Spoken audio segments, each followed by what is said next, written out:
Bonjour, Stéphane Roncery, coach professionnel, expert en analyse comportementale et en idées de développement avec Internet.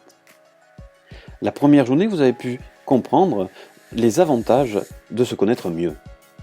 La deuxième journée, je vous ai présenté l'outil de votre profil comportemental. Et cette troisième journée sera vraiment orientée sur les motivations. Qu'est-ce qui vous pousse à avancer? Qu'est-ce qui vous motive? Alors, comme je vous l'ai dit, la première fois, on a vu le comportement. Le comportement, c'était le disque, c'est comment vous êtes. C'est tout ce que vous laissez apparaître au niveau de votre comportement. Ici, c'était le schéma de la personne. Aujourd'hui, nous allons voir les motivations. Alors, c'est plus en interne. C'est justement les motivations. C'est qu'est-ce qui vous incite à vous lever le matin? Et qu'est-ce qui nous permet de prendre nos décisions, en fait? C'est vraiment avec ces motivations-là qu'on va pouvoir prendre nos décisions. Alors je vous ai fait un petit schéma avec un vélo pour essayer de mettre en rapport le comportement et les motivations. Donc la roue avant du vélo, ce sera le comportement. C'est tout ce que vous laissez paraître de l'extérieur, tout ce que vous faites, tous les mouvements que vous faites, ce que vous dites, c'est votre comportement. Et par contre, la roue arrière, c'est ce qui vous pousse vers les choses. On va dire que ce sont les motivations. Voilà. Donc cet outil, développé par la même entreprise que celle du comportement, TTI Success Inside, vous donne un rapport qui vous explique vos motivations. Donc on va voir ce que c'est une motivation. Donc c'est le philosophe Edward Spranger, un philosophe allemand, qui a développé cet outil en fait, qui a observé les gens pendant de nombreuses années pour en identifier 6 attitudes. Voilà. Donc c'est un philosophe comme Marston, comme Jung, et celui-là il s'était vraiment penché pendant de nombreuses années pour savoir, pour trouver un moyen de matérialiser ce qui permet d'avancer et de faire les choses. Donc les motivations, elles déterminent les choses auxquelles on accorde de la valeur dans notre vie. Ces attitudes, elles ne sont pas seulement des légères préférences que nous changeons quotidiennement, mais ce sont bien une partie intégrale de qui nous sommes. Tout le monde est motivé. Les personnes font les choses pour leurs propres raisons, pas pour les autres en fait. Mieux vous comprenez vos motivations, ainsi que celles des personnes qui vous entourent, plus il vous est facile de les accepter tels qu'ils sont, de les accompagner éventuellement et de les orienter. Donc une motivation, c'est super intéressant. Donc les attitudes qui en découlent. Donc une attitude, c'est une vision du monde, la façon de voir la vie, une tournure d'esprit. C'est aussi, selon Spranger, nos attitudes qui déterminent ce que nous évaluons positivement ou négativement dans la vie. Une attitude est composée d'un ensemble de convictions.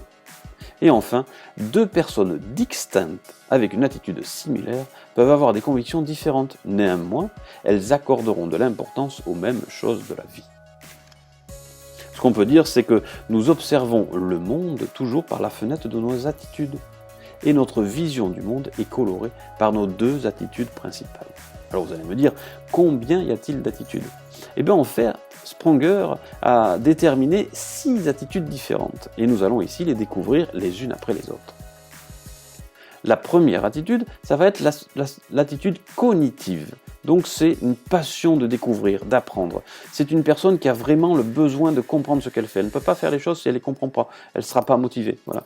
C'est une personne qui est motivée par la recherche, la connaissance et la découverte de la vérité. Voilà. Elle a vraiment besoin de comprendre pourquoi elle fait les choses, qu'est-ce qui fait qu'une voiture avance, qu'est-ce qui fait que cette personne fait ça comme ça. Voilà. Elle a besoin vraiment de comprendre. Ça, c'est la première attitude. Alors ce que vous pouvez faire, c'est de voir si, pour vous, c'est une des premières. La deuxième attitude, ce sera l'aspect matérialiste utilitaire. Alors, les gens qui se trouvent dans cette attitude ont une passion pour le retour sur investissement. Alors, ça peut être sous différentes formes. Soit c'est une personne qui donne de son temps, mais elle ne va pas donner son temps pour rien, c'est qu'elle attend quelque chose en retour. Ou alors elle va donner de l'argent, mais elle ne va pas le donner de l'argent comme ça, et c'est que si elle donne de l'argent, c'est qu'elle attend aussi quelque chose en retour. Parce que ça peut être son énergie, ça peut être son argent, ça peut être son temps. Toutes ces actions, il faut qu'elles seront motivées par « je fais ça parce que je vais avoir quelque chose en retour ». Voilà. Donc elle est motivée par ce qui est efficace, pratique et rentable. La troisième attitude, c'est l'aspect esthétique. C'est une personne qui est motivée par la passion de l'harmonie et de l'équilibre. Les couleurs assorties, le style de vie qui va en harmonie, les formes, les couleurs, la protection des ressources naturelles. On fait ça pour avoir du sens. Voilà, je vais pas mettre les déchets dans les déchets banals, je vais trier mes déchets parce que pour moi ça a un intérêt au niveau de la planète, au niveau de l'environnement, pour la préservation de la planète. Voilà. Donc c'est des personnes qui sont motivées par la réalisation de soi. Voilà, il faut qu'ils donnent du sens à leur vie, ils ont une liberté d'expression et ils sont pas mal créatifs. L'attitude altruiste, c'est des gens qui sont vraiment passionnés par les autres en fait. Ils ont éliminé la haine et le conflit dans le monde, ils veulent vraiment aider les gens et assister les gens. Lorsqu'ils vont croiser un SDF dans la rue, ils vont lui tendre la main, ils vont essayer de l'aider. C'est vraiment des gens qui sont motivés par le développement du potentiel des êtres humains, voilà, et de leur bien-être. Voilà, c'est des gens qui ont besoin d'être bien dans leur vie, au niveau confort, et ils vont vraiment se soucier que toutes leurs actions, ça va pas mettre en défaut la vie de quelqu'un d'autre. L'attitude individualiste, donc ce sont des gens qui ont une passion de détenir un poste ou une position qui leur permettent de diriger leur vie et celle des autres. Voilà, ils ont besoin vraiment, ils sont motivés par le leadership, le pouvoir, l'influence qu'elle peut exercer en fait. C'est des gens qui vraiment vont être plutôt, qui vont avancer seuls, qui vont prendre leurs décisions, qui vont pas du tout écouter l'avis des autres, voilà, et qui vont avancer, qui vont tracer un chemin et qui vont avancer. Et la dernière attitude, ce sera l'attitude traditionnaliste. C'est une personne, les personnes qui ont cette attitude, en fait, ont besoin de trouver un sens à leur vie. Voilà. Par l'entreprise d'un système de croyances ou de pensée. Voilà. Alors, je vais donner un exemple. Alors, c'est pas, il faut pas prendre cet exemple comme vraiment pur jus, mais c'est celui qui permet, à moi en tout cas, de mieux comprendre cette attitude-là. En fait, vous avez un rituel dans votre vie, vous l'avez toujours eu, par exemple, on va dire que vous allez à l'église tous les dimanches matins, et donc tous les dimanches matins, depuis que vous êtes petit, avec vos parents, vos enfants, avec tout le monde, vous allez à l'église. Donc on va dire que c'est un rituel de vie. Ça, c'est l'aspect traditionnaliste. Ce sont des personnes qui sont motivées par l'ordre et la cause. Voilà. Donc on fait les choses les unes après les autres, on a l'habitude de les faire comme ça. Tous les matins, je fais un exercice le matin de 6h à 8h, et c'est toujours comme ça depuis 10 ans. C'est la tradition. On a mis une tradition. On va manger tous les dimanches chez une tante ou chez un oncle. C'est le traditionnel. On est très traditionnaliste. Voilà. C'est pas orienté changement. Voilà pour ces 6 attitudes. Donc vous pouvez essayer de trouver lesquelles sont vos attitudes prioritaires, parce qu'en fait c'est celles-là qui vont nous permettre d'avancer. Voilà. Et comme au niveau du disque et du comportement, donc là, on fait appel aussi au même questionnaire. C'est un questionnaire, enfin c'est pas le même questionnaire, c'est un questionnaire qui est dédié aux motivations. Il y a environ aussi une vingtaine de questions. Et vous voyez, ça permet, on peut le faire sur Internet, ça permet de mettre en évidence un graphe avec les six motivations différentes. Alors le petit trait noir que vous voyez, c'est en fait la moyenne nationale par rapport à vous. Donc vous pouvez vous situer. Là, on peut voir que dans ce graphe, on a le matérialisme, le jaune, et l'esthétique, le violet, qui sont au-dessus. Alors là où on peut s'attarder, la première attitude sera matérialiste et la deuxième sera esthétique. Alors la différence entre les deux, on peut regarder l'écart par rapport à la population nationale.